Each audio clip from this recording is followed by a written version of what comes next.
Good morning, students. Today we are discussing about eCash. What is eCash? eCash or digital cash is money that is held, exchanged and represented in electronic form and is used for transaction over the internet. Digital cash is a system of purchasing cash credits in relatively small amounts, storing the credits in your computer and then spending them when making electronic purchases over the internet. നമുക്കറിയാം, നമ്മൾ കഴിഞ്ഞ ദിവസം electronic പേയ്മെൻറ്റ്സിനെ കുറിച്ച് പറഞ്ഞു അല്ലേ. അപ്പോൾ credit cards അതുപോലെ debit cards ഇതൊക്കെ യൂസ് ചെയ്തിട്ട് നമുക്ക് ഇലക്ട്രോണിക് പേയ്മെൻറ്റ്സ് നടത്താനായിട്ട് പറ്റും. അപ്പോൾ ഈ ക്യാഷ് എന്ന് പറയുന്നത് it's any value storage and exchange system created by a private entity that does not use paper documents or coin. Okay, അപ്പോൾ ഒരു പ്രൈവറ്റ് എൻറ്റിറ്റി ക്രിയേറ്റ് ചെയ്യുന്ന ഒരു ഡിജിറ്റൽ അല്ലെങ്കിൽ electronic value storage and exchange സിസ്റ്റമാണ് e cash എന്ന് പറയുന്നത്. എന്ന് വെച്ചാൽ നോർമലി ക്യാഷ് നമ്മൾ എങ്ങനെയൊക്കെ കൈകാര്യം ചെയ്യും, അതായത് ബാങ്ക് നോട്ട്സ് അല്ലെങ്കിൽ ട്രഡീഷണൽ ആയിട്ടുള്ള സാധാരണ നമ്മൾ യൂസ് ചെയ്യുന്ന കറൻസീസ് നമുക്ക് എങ്ങനെയെല്ലാം നമുക്ക് യൂസ് ചെയ്യാൻ പറ്റുമോ അതേ രീതിയിൽ നമുക്ക് ഡിജിറ്റൽ ക്യാഷും നമുക്ക് അപ്ലൈ ചെയ്യാനായിട്ട് പറ്റും. ഓക്കെ, അപ്പം ഇത് സാധാരണഗതിയിൽ ഗവൺമെൻറ് ഇഷ്യൂ ചെയ്യുന്ന ഫിസിക്കൽ കറൻസിക്ക് ഒരു സബ്സ്റ്റിറ്റ്യൂട്ടായിട്ട് നമുക്ക് യൂസ് ചെയ്യാവുന്ന ഒരു സംഭവമാണ് ഇ ക്യാഷ് എന്ന് പറയുന്നത്. അപ്പോൾ ഒരുപാട് പ്രൈവറ്റ് കമ്പനീസ് ഇത്തരത്തിലുള്ള ഇ ക്യാഷ് ഇഷ്യൂ ചെയ്യുന്നുണ്ട്. ഓക്കെ, ഇനി ഈ ഒരു കൺസെപ്റ്റ് ആദ്യമായിട്ട് കൺസീവ് ചെയ്തത് ഡേവിഡ് ഷ്വാം എന്ന് പറയുന്ന ഒരു വ്യക്തിയാണ്. ഇതൊരു അനോണിമസ് ക്രിപ്റ്റോഗ്രാഫിക് ഇലക്ട്രോണിക് മണിയാണ്. ഈ ക്യാഷ് എന്ന് പറഞ്ഞാൽ ഇലക്ട്രോണിക് മണിയാണ്, അല്ലെങ്കിൽ ഒരു ഇലക്ട്രോണിക് ക്യാഷ് സിസ്റ്റമാണ് ഇൻട്രൊഡ്യൂസ് ചെയ്തത് 1983 ഡേവിഡ് ഷ്വാം എന്ന് പറയുന്ന ഒരു വ്യക്തിയാണ്. അപ്പം അദ്ദേഹത്തിൻ്റെ ഒരു കോർപ്പറേഷൻ, പ്രൈവറ്റ് കോർപ്പറേഷനാണ് ഡിജി ക്യാഷ് എന്ന് പറയുന്ന ഒരു കോർപ്പറേഷനാണ് ഇത് ആദ്യമായിട്ട് ഇൻട്രൊഡ്യൂസ് ചെയ്തത്. അതുപോലെ തന്നെ it used as a micro payment system to one US bank from 1995 to 1998. Okay, അപ്പോൾ ആദ്യമായിട്ട് 83 ഇൻട്രൊഡ്യൂസ് ചെയ്തു. 1995 മുതൽ ഈ ഒരു കൺസെപ്റ്റ് അവർ യൂസ് ചെയ്യുന്നുണ്ട്. അപ്പോൾ ഫ്യൂച്ചറിൽ ഈ ക്യാഷ് കുറച്ചുകൂടി എന്താ പറയുക ഫെമിലിയർ ആവാം, അല്ലെങ്കിൽ കുറച്ചുകൂടി എളുപ്പത്തിൽ കൂടുതൽ പ്രചാരത്തിൽ വരാനുള്ള സാധ്യതയൊക്കെ ഉണ്ട്. അപ്പോൾ നമുക്ക് നമ്മുടെ കയ്യിലുള്ള ക്യാഷ് ഒറ്റ തവണ മാത്രമല്ലേ യൂസ് ചെയ്യാൻ പറ്റുള്ളൂ. അതുപോലെ തന്നെയാണ് ഈ ക്യാഷും. It must be spend only once and it must be anonymous.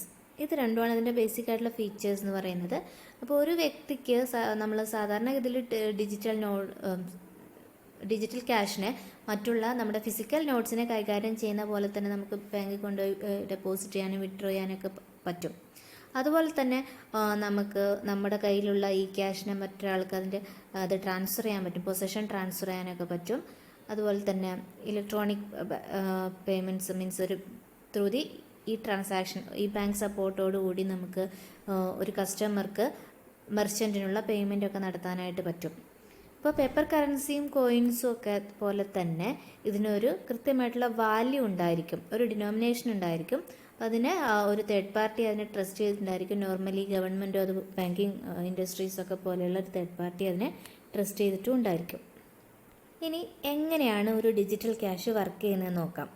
അപ്പോൾ ഒരു ഇ ക്യാഷ് അല്ലെങ്കിൽ ഒരു ഇ ക്യാഷ് എസ്റ്റാബ്ലിഷ് ചെയ്യണമെങ്കിൽ ഒരു കസ്റ്റമർക്ക് എന്ത് ചെയ്യണം, ഒരു അക്കൗണ്ട് ഉണ്ടായിരിക്കണം. അപ്പോൾ ഒരു ബാങ്കിലൊരു അക്കൗണ്ട് ഉള്ള ഒരു കസ്റ്റമർക്ക്, ഇപ്പോൾ ഫോർ എക്സാമ്പിൾ ഈ ഒരു ഡയഗ്രത്തിൽ മിസ്റ്റർ എ എന്ന് പറയുന്ന ആൾക്ക് ബാങ്കിൽ എന്തുണ്ട്, he has N account. Okay, അങ്ങനെ ഈ അക്കൗണ്ടുള്ള വ്യക്തി എന്ത് ചെയ്യുന്നു, അദ്ദേഹത്തിൻ്റെ ബാങ്കിൽ അല്ലെങ്കിൽ ആരാണോ പ്രൈവറ്റ് ബാങ്ക് ആവാം അല്ലെങ്കിൽ ഒരു പ്രൈവറ്റ് ഇൻസ്റ്റിറ്റ്യൂഷൻ ഏതെങ്കിലും ആവാം, അവിടെ ഒരു അക്കൗണ്ട് ഉണ്ടായിരിക്കണം. അപ്പോൾ ഒരു ഇ ക്യാഷ് ഇഷ്യൂവറുടെ അടുത്ത് നമ്മൾ കസ്റ്റമർക്ക് ഓക്കെ ഈ ക്യാഷ് കീപ്പ് ചെയ്യേണ്ടുന്ന വ്യക്തി ആരാണോ ആൾക്കൊരു അക്കൗണ്ട് ഉണ്ടായിരിക്കണം. ഇനി ആ ബാങ്ക് എന്ന് ഉദ്ദേശിച്ചത് ഫിനാൻഷ്യൽ ഇൻസ്റ്റിറ്റ്യൂഷൻ ആവാം, മറ്റുള്ള ഈ ക്യാഷ് ഇഷ്യൂ ചെയ്യുന്ന പ്രൈവറ്റ് ഇൻസ്റ്റിറ്റ്യൂഷൻസ് ആവാം കേട്ടോ. അപ്പോൾ അവിടെ നമ്മൾ എന്ത് ചെയ്യണം, കസ്റ്റമർ ഒരു പ്രൂഫ് ഓഫ് ഐഡൻറ്റിറ്റി വെക്കണം. ഓക്കെ, അങ്ങനെ ഐഡൻറ്റിറ്റി വെച്ചതിന് ശേഷം കൺസ്യൂമർക്ക് എന്ത് ചെയ്യാൻ പറ്റും, ഇഷ്യൂവറുടെ വെബ്സൈറ്റിൽ നിന്നും he can withdraw E cash. Okay. അപ്പോൾ അങ്ങനെ ഇഷ്യൂറുടെ വെബ്സൈറ്റ്, ഇഷ്യൂ ബാങ്കറുടെ വെബ്സൈറ്റ് യൂസ് ചെയ്തിട്ട് എന്ത് ചെയ്യാൻ പറ്റും, ഇയാൾക്ക് നമുക്ക് ഈ ക്യാഷ് വേണമെന്നുള്ള ഒരു ഈ ക്യാഷ് വിഡ്രോ ചെയ്യാനുള്ള റിക്വസ്റ്റ് കൊടുക്കുക. അതുപോലെ തന്നെ ഒരു ഐഡൻറ്റിറ്റി പ്രൂഫ് അവിടെ കാണിക്കണം. നോർമലി ഒരു ഡിജിറ്റലായിട്ടുള്ള സർട്ടിഫിക്കറ്റൊക്കെ ആയിരിക്കും. ഓക്കെ. അങ്ങനെ എത്ര എമൗണ്ട്, എത്ര ഡിനോമിനേഷനാണ് നമുക്ക് വേണ്ടത് ഈ ക്യാഷായിട്ട് കൺവേർട്ട് ചെയ്യേണ്ടതെന്ന് വെച്ചാൽ, അത് ഓൾറെഡി നമുക്കൊരു ബാങ്കിൽ അക്കൗണ്ട് ഉണ്ടാവുന്നെന്ന് പറയുമ്പോൾ അവിടെ നമുക്ക് എന്തുണ്ടായിരിക്കും, അക്കൗണ്ടിൽ ക്യാഷ് ഉണ്ടാവണമല്ലോ. അപ്പോൾ എത്രയാണോ, ഇപ്പോൾ ഫോർ എക്സാമ്പിൾ മിസ്റ്റർ എ ഈ ക്യാഷ് ജനറേറ്റ് ചെയ്യാൻ ഉദ്ദേശിക്കുന്നത്, അത്രയും എമൗണ്ട് എന്ത് ചെയ്യും, ഇഷ്യൂ ബാങ്കർ അല്ലെങ്കിൽ ഈ ക്യാഷ് ഇഷ്യൂർ എന്ത് ചെയ്യുന്നു, ഇയാളുടെ അക്കൗണ്ടിൽ നിന്നും ക്രെഡിറ്റ് ചെയ്യും അല്ലെങ്കിൽ ഡിഡക്റ്റ് ചെയ്യും. ഓക്കെ. ഇനി മാത്രമല്ല, സാധാരണ എല്ലാ ട്രാൻസാക്ഷനും ഉള്ള പോലെ തന്നെ ഇവിടെയും ക്യാഷിനെ ഈ ക്യാഷായിട്ട് കൺവേർട്ട് ചെയ്യുന്നതിന് ഒരു ചെറിയൊരു പ്രോസസ്സിങ് ഫീയും ഈ ഇഷ്യൂർ വാങ്ങിക്കും. മനസ്സിലാവുന്നുണ്ടോ? അപ്പോൾ ഇഷ്യൂർ ബാങ്കറുടെ അടുത്തുള്ള അക്കൗണ്ടിലുള്ള ക്യാഷിനെ ഒരു കസ്റ്റമറുടെ റിക്വസ്റ്റ് പ്രകാരം എന്തായിട്ട് കൺവേർട്ട് ചെയ്തു, ഈ ക്യാഷായിട്ട് കൺവേർട്ട് ചെയ്തു. അപ്പോൾ അതിന് പകരം ഇഷ്യൂർ എന്ത് ചെയ്യുന്നു, ഒരു ചാർജ് അവിടെ, ഒരു പ്രോസസ്സിങ് ഫീ അവിടെ ചാർജ് ചെയ്യുന്നു. ഓക്കെ. ഇനി ഈ കസ്റ്റമർക്ക് ഈ ക്യാഷിനെ എന്ത് ചെയ്യാൻ പറ്റും, ഒരു ഇലക്ട്രോണിക് വാലറ്റിൻ്റെ ഫോർമാറ്റിൽ അവരുടെ കമ്പ്യൂട്ടറിലോ അല്ലെങ്കിൽ മറ്റ് എന്തെങ്കിലും ഡിവൈസിലൊക്കെ ആയിട്ട് കീപ്പ് ചെയ്യാനായിട്ട് പറ്റും. ഓക്കെ. അപ്പോൾ ഇനി കയ്യിലുള്ള ഈ ഒരു ക്യാഷ്, ഈ ക്യാഷ് ഉപയോഗിച്ച് നമുക്കൊരു പർച്ചേസ് നടത്തണമെങ്കിൽ അല്ലെങ്കിൽ നമുക്ക് ആർക്കെങ്കിലും ഒരു പേയ്മെൻ്റ് ഒക്കെ നടത്തണമെങ്കിൽ ആദ്യം എന്ത് വേണം, കസ്റ്റമറുടെ കമ്പ്യൂട്ടറിൻ്റെ ഹാർഡ് ഡ്രൈവിൽ ഈ ക്യാഷ് അവൈലബിൾ ആയിരിക്കണം. മനസ്സിലാവുന്നുണ്ടോ? അതായത് നമ്മുടെ ഡിജിറ്റൽ വാലറ്റിൽ ക്യാഷ് ആദ്യം അവൈലബിൾ ആയിരിക്കണം. ഈ ക്യാഷ് ഇഷ്യൂ ചെയ്യുന്നത് ഇഷ്യൂറാണ്. ഇഷ്യൂർ ഓൾറെഡി നമ്മൾ റിക്വസ്റ്റ് പ്രകാരം നമ്മളുടെ ഓതൻറ്റിസിറ്റി അല്ലെങ്കിൽ നമ്മുടെ ഒരു ഐഡൻറ്റിറ്റി പ്രൂഫൊക്കെ ഡിജിറ്റൽ സർട്ടിഫിക്കറ്റൊക്കെ ചെക്ക് ചെയ്തതിന് ശേഷമാണ് എന്ത് ചെയ്യുന്നത്, നമുക്ക് ഡിജിറ്റൽ മണി ഇഷ്യൂ ചെയ്യുന്നത് അല്ലെങ്കിൽ ഈ ക്യാഷ് ഇഷ്യൂ ചെയ്യുന്നത്. ഓക്കെ. അപ്പോൾ നമ്മുടെ കയ്യിലിപ്പോൾ എന്തുണ്ട്, നമ്മുടെ വാലറ്റിൽ ക്യാഷ് ഉണ്ട്. ഓക്കെ.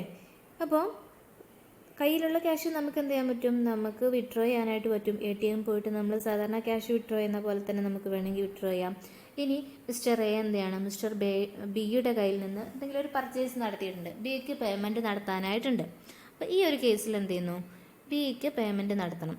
അപ്പോൾ ബാങ്ക് ഓൾറെഡി ഇത്തരത്തിൽ ഡിജിറ്റൽ കോയിൻസ് ഇഷ്യൂ ചെയ്യുന്ന സമയത്ത് അല്ലെങ്കിൽ ഇ ക്യാഷ് ഇഷ്യൂ ചെയ്യുന്ന സമയത്ത് ഒരു ഇ ക്യാഷ് സോഫ്റ്റ്വെയർ യൂസ് ചെയ്തിട്ടാണ് ഇഷ്യൂർ ബാങ്ക് ഇത്തരത്തിൽ ക്യാഷ് ജനറേറ്റ് ചെയ്യുന്നത്. അപ്പോൾ അതിൻ്റെ കൂടെ തന്നെ ഒരു അസിമെട്രിക് കീ കൂടി യൂസേഴ്സിന് പ്രൊവൈഡ് ചെയ്യും. ഓക്കെ. അങ്ങനെ ഈ ഒരു കീ അല്ലെങ്കിൽ പ്രൈവറ്റ് കീ യൂസ് ചെയ്തുകൊണ്ട് മിസ്റ്റർ എക്ക് എന്ത് ചെയ്യാൻ പറ്റും, അയാൾക്ക് ക്യാഷ് ട്രാൻസ്ഫർ ചെയ്യണമെങ്കിൽ ട്രാൻസ്ഫർ ചെയ്യാം, വിഡ്രോ ചെയ്യണമെങ്കിൽ വിഡ്രോ ചെയ്യാം. ഓക്കെ. അങ്ങനെ ഇപ്പോൾ ഇവിടെ ഇയാൾക്ക് പേയ്മെൻറ്റ് നടത്താനാണ് ഉദ്ദേശിക്കുന്നത്. മിസ്റ്റർ ബിക്ക് എന്ത് ചെയ്യണം, പേയ്മെൻറ്റ് നടത്തണം. അപ്പോൾ എന്ത് ചെയ്യുന്നു, കയ്യിലുള്ള ഈ ക്യാഷിനെ മിസ്റ്റർ ബിക്ക് എന്ത് ചെയ്യുന്നു, കൺവേർട്ട് ചെയ്യുന്നു. അതായത് ഇലക്ട്രോണിക് ഫോമിൽ തന്നെ അതിനെ സെൻഡ് ചെയ്യുന്നു. അങ്ങനെ ബി ഇത് ആക്സെപ്റ്റ് ചെയ്യുന്നു. ബി ഇത് ആക്സെപ്റ്റ് ചെയ്തിട്ട് ഓൾറെഡി ഈ ഒരു നമ്മൾ പറഞ്ഞ ഒരു ഡിജിറ്റൽ പ്ലാറ്റ്ഫോം അല്ലെങ്കിൽ ഒരു ഡിജിറ്റൽ സോഫ്റ്റ്വെയർ യൂസ് ചെയ്തിട്ടാണ് ഈ ക്യാഷ് ക്രിയേറ്റ് ചെയ്തിട്ടുള്ളത്. അങ്ങനെ എയുടെ കയ്യിൽ നിന്ന് കിട്ടിയിട്ടുള്ള ഈ ക്യാഷിനെ ബി എന്ത് ചെയ്യുന്നു, ഒരു ഈ ട്രാൻസാക്ഷൻസ് അല്ലെങ്കിൽ ഈ ക്യാഷ് ഇഷ്യൂർ ആയിട്ടുള്ള ഏതെങ്കിലും ഒരു ബാങ്കിനെ ഇത് അപ്രോച്ച് ചെയ്യുന്നു. അങ്ങനെ ഈ എന്ത് ചെയ്യുന്നു, ബി ഈ ഒരു ഇ ക്യാഷിനെ അവിടെ ഡെപ്പോസിറ്റ് ചെയ്തതിന് ശേഷം അല്ലെങ്കിൽ അങ്ങോട്ട് ട്രാൻസ്ഫർ ചെയ്തതിന് ശേഷം പേയ്മെൻറ്റ് നടത്താനായിട്ട് പറയുന്നു. ആൻഡ് ബി എന്ത് ചെയ്യുന്നു, ഈ ഒരു ട്രാൻസാക്ഷനിലൂടെ കിട്ടുന്ന ഇത് അല്ലെങ്കിൽ ഇഷ്യൂർ ബാങ്ക് അല്ലെങ്കിൽ ഈ ക്യാഷ് ഇഷ്യൂ ചെയ്ത ബാങ്കിൻ്റെ ഓതറൈസേഷനും അതുപോലെ തന്നെ ഈ നമ്മളിവിടെ പറഞ്ഞിട്ടുള്ള പ്രൈവറ്റ് കീയും കൂടെ കമ്പയർ ചെയ്തിട്ട് അല്ലെങ്കിൽ അതിനെ ഒന്ന് വെരിഫൈ ചെയ്തതിന് ശേഷം ബാങ്ക് എന്ത് ചെയ്യുന്നു, ബിക്ക് ഈ ക്യാഷിന് ഈക്വലൻ്റ് ആയിട്ടുള്ള പേയ്മെൻറ്റ് നടത്തുന്നു. പേയ്മെൻറ്റ് നടത്താൻ മീൻസ് നേരിട്ട് ആ എമൗണ്ട് ഓഫ് എത്രയാണെന്ന് വെച്ചാൽ ബിയുടെ അക്കൗണ്ടിൽ കൺസേൺ എമൗണ്ട് ക്രെഡിറ്റ് ചെയ്യുന്നു. ഇങ്ങനെയാണ് ഒരു ഡിജിറ്റൽ ക്യാഷ് വർക്ക് ചെയ്യുന്നത്. അപ്പോൾ ഇത് കുറച്ച് വ്യത്യസ്തമാണ് അല്ലേ, പേപ്പൽ പോലെയുള്ള അല്ലെങ്കിൽ അങ്ങനെയുള്ള ആപ്പുകളൊക്കെ യൂസ് ചെയ്തിട്ട് ചെയ്യുന്ന ട്രാൻസാക്ഷനിൽ നിന്ന് കുറച്ച് വ്യത്യസ്തമാണ്. അപ്പോൾ ഇവിടെ നമ്മൾ എന്താണ്, ഒരു വാലറ്റ്, ഇപ്പോൾ നമ്മുടെ കയ്യിലെ ക്യാഷ് നമ്മൾ ഒരു പോക്കറ്റ് കീപ്പ് ചെയ്യുന്ന പോലെ അല്ലെങ്കിൽ നമ്മൾ സേഫായിട്ട് വെക്കുന്ന പോലെ എന്ത് ചെയ്യുന്നു, അതിനെ കൺവേർട്ട് ചെയ്തിട്ട് ഒരു കസ്റ്റമർ അതിനെ കീപ്പ് ചെയ്യുന്നു. അത് ആവശ്യമുള്ളപ്പോൾ എടുത്ത് യൂസ് ചെയ്യുക എന്നുള്ളതാണ് ഈ ഒരു concept. Okay. That is E cash അല്ലെങ്കിൽ ഡിജിറ്റൽ ക്യാഷ്. ഇനി what are the ideal properties of digital cash system? Firstly secure ആണ്. അപ്പം കൃത്യമായിട്ടുള്ള ഒരു സെക്യൂരിറ്റി രണ്ട് പാർട്ടീസിനും ഈ ഒരു സിസ്റ്റം കൃത്യമായിട്ട് പ്രൊവൈഡ് ചെയ്യുന്നുണ്ട്. സെക്യൂർ, അതാണ് ഫസ്റ്റ് ഐഡിയൽ പ്രോപ്പർട്ടി എന്ന് പറയുന്നത്. എന്നുവെച്ചാൽ എക്ക് കയ്യിൽ കീപ്പ് ചെയ്തിട്ടുള്ള ഈ ക്യാഷിനെ ഏത് സമയത്തും നമുക്കത് യൂസ് ചെയ്യാൻ പറ്റും. ബിക്ക് അവിടെ യാതൊരു തരത്തിലുള്ള ഡിലേയും വരുന്നില്ല.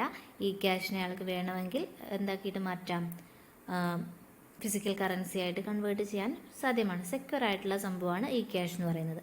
ഇനി രണ്ടാമത്തത് അനോണിമസ് എന്ന് വെച്ചാൽ ഇപ്പോൾ രണ്ട് വ്യക്തികൾ തമ്മിൽ ഇത്തരത്തിലുള്ള അല്ലെങ്കിൽ ഈ ക്യാഷ് ട്രാൻസാക്ഷൻസ് നടത്തുമ്പോൾ അവിടെ രണ്ട് പേർക്കും അവരുടെ ഐഡൻറ്റിറ്റി ഒന്നും റിവീൽ ചെയ്യേണ്ട കാര്യമില്ല. അതായത് ഇപ്പോൾ ഒരു ഇഷ്യൂർ ബാങ്കർ എയുടെ താല്പര്യം അനുസരിച്ച് എക്ക് ഈ ക്യാഷ് ഇഷ്യൂ ചെയ്യുന്നു. ഇനി ആർക്കൊക്കെയാണ് ഈ പേയ്മെൻറ്റ്സ് നടത്തുന്നത് ഇങ്ങനെയുള്ള കാര്യങ്ങളൊന്നും തന്നെ ആര് വെരിഫൈ ചെയ്യുന്നില്ല, ഇഷ്യൂർ ബാങ്കർ നോക്കുന്നില്ല. ഇനി അതുപോലെ തന്നെ ബി ഏത് ബാങ്കിനെയാണോ അപ്രോച്ച് ചെയ്തിട്ടുള്ളത് അല്ലെങ്കിൽ ഏത് ഇഷ്യൂറുടെ അടുത്താണോ ക്യാഷ് കളക്ട് ചെയ്യാൻ വേണ്ടിയിട്ട് ഏൽപ്പിച്ചിട്ടുള്ളത്, ബിക്ക് ഇത് ആരുടെ കയ്യിൽ നിന്ന് കിട്ടി എന്നുള്ളതിനെ കുറിച്ചിട്ടുള്ള ക്വസ്റ്റ്യനൊന്നും അവിടെ ബാങ്ക് ആസ്ക് ചെയ്യുന്നില്ല. അപ്പം അങ്ങനെ ഒരു അനോണിമസ് ആയിട്ടുള്ള ഒരു ട്രാൻസാക്ഷൻ ഇവിടെ പോസിബിളാണ്. പിന്നെ പറയുന്നത് പോർട്ടബിലിറ്റി. അപ്പോൾ യാതൊരു തരത്തിലുള്ള ഫിസിക്കൽ ലൊക്കേഷനും ഇതിന് വരുന്നില്ലല്ലോ.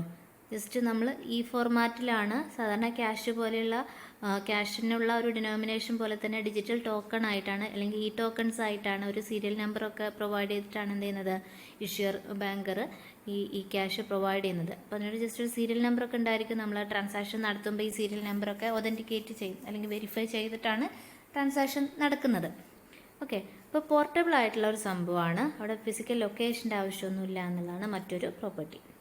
പിന്നീട് വരുന്നത് 2-way. അപ്പോൾ എക്ക് ബിക്ക് മാത്രമല്ല ബിക്ക് തിരിച്ച് എക്കും അല്ലെങ്കിൽ അങ്ങനെ ഒരു 2-way transaction peer to peer payments ഒക്കെ പോസിബിൾ ആണെന്നുള്ളതാണ് മറ്റൊരു പ്രോപ്പർട്ടി പറയുന്നത്. പിന്നെ ഓഫ്ലൈൻ കേപ്പബിൾ, അതായത് നോർമലി നമുക്കറിയാം ഇപ്പോൾ ഒരു ഈ പേയ്മെൻറ്റ്സ് നമ്മൾ കണ്ടക്ട് ചെയ്യുമ്പോൾ അവിടെ ബാങ്കിൻ്റെ ഒരു ഓതറൈസേഷൻ നമുക്ക് ആവശ്യമാണ് അല്ലേ, ഏതൊരു ട്രാൻസാക്ഷനും പ്രൊസീഡ് ചെയ്യണമെങ്കിൽ. പക്ഷേ ഇവിടെ ഇതിനിടയിൽ എക്ക് ഇങ്ങനെ ഒരു ട്രാൻസാക്ഷൻ കണ്ടക്ട് ചെയ്യണമെങ്കിൽ അവിടെ ഒരു തേർഡ് പാർട്ടി ഒതൻറ്റിക്കേഷൻ്റെ ആവശ്യം ഇല്ല എന്നുള്ളതാണ് ഓഫ്ലൈൻ കേപ്പബിലിറ്റി. മറ്റൊന്ന് വൈഡ് ആക്സെപ്റ്റബിലിറ്റി ആണ്. അപ്പോൾ ഇന്ന് ഏറ്റവും കൂടുതലായിട്ട് ആളുകൾ ആക്സെപ്റ്റ് ചെയ്യുന്ന ഒരു മോഡാണ് ഇ ക്യാഷ് എന്ന് പറയുന്നത്. അതുപോലെ തന്നെ വളരെ യൂസർ ഫ്രണ്ട്ലി ആയിട്ടുള്ള ഒരു സിസ്റ്റമാണ് E cash. So these are the various properties of E cash.